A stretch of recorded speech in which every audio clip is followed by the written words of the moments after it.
Delighted to say this morning we're joined by broadcasters Katie Shanahan and James Allcott. Good morning to you both. Good to have you alongside us this morning. And we're going to start with the window's big spenders, Newcastle. I guess the key question, Katie, is did they get enough to keep them in the Premier League? Well, Newcastle had an excellent window, didn't they? I think a lot of Newcastle fans this morning will be waking up thinking, actually, that was pretty good going. They had 5 new signings, 4 out of the 5 with Premier League experience, which I think is really key because they won't have time to settle, whereas when you bring in foreign players, they do need that time. Newcastle do not have time if they want to survive in the Premier League. And Eddie Howe, you know, he'll be happy with these signings, but he won't have long to bed them in.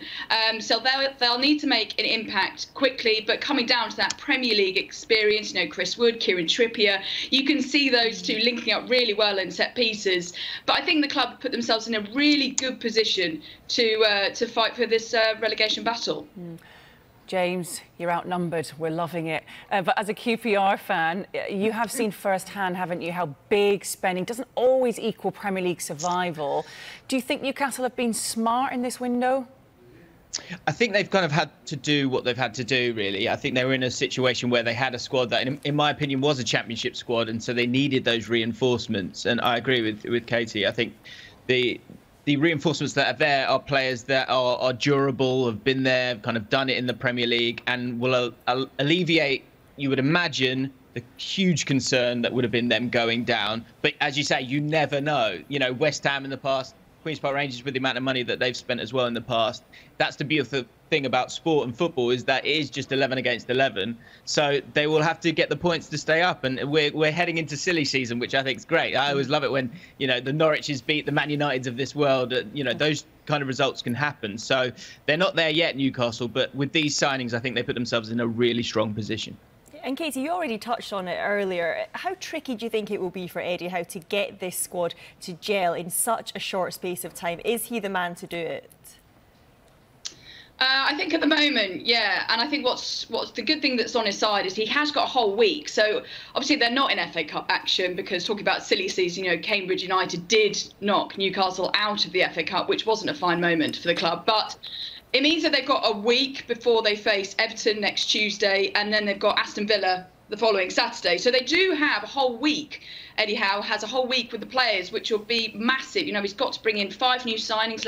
They're probably all going to start, and they've all got Premier League experience. So they really need to hit the ground running and establish those connections really well, because that's the thing that takes the time. You know, the Kieran Trippier with the set piece, that needs to be a training ground move for the header onto Chris Wood to put it into the back of the net. So I think those relationships need to be really, really quick and get up and running. And that also comes down to the dressing room. You know, for pre-season, they're not going to be able to go away and have bonding sessions and all of this.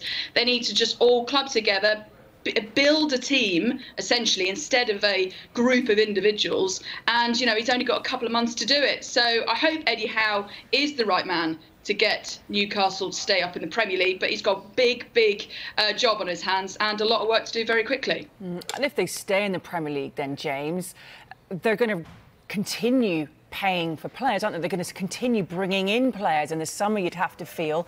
And by paying such big fees in this window, do you think the club owners now have actually got a bit of a problem for themselves? Because with their long-term transfer plans, everybody knows that they've got the money and they're going to be willing to pay it.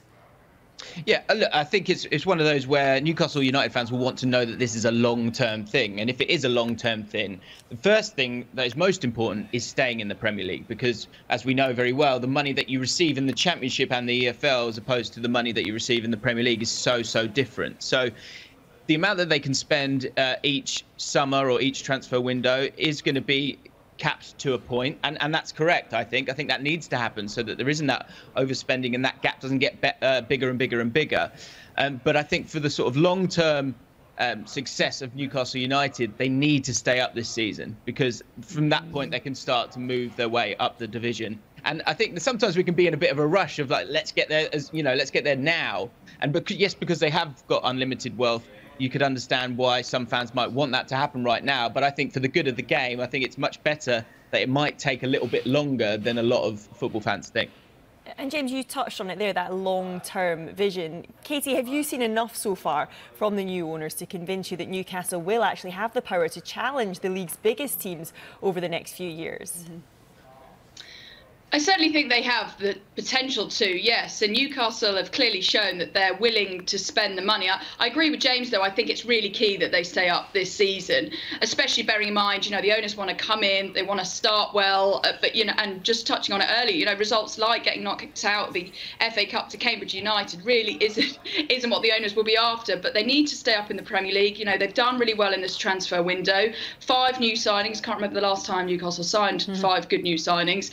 They brought in Eddie Howe, who knows what he wants from players. He knows that what he needs to do to keep Newcastle up, but also it's not just in terms of the players. They need to be investing in all aspects of the club. The academy, creating a good relationship with their massive, wonderful fan base that they've got. And I think these things will take time, and that's unfortunately what Newcastle don't have at the moment. So if they can just stay up and then look to build in all other avenues of the club, I think they'll put themselves in a really good position to be competing, with the top 6 and the big clubs in the Premier League.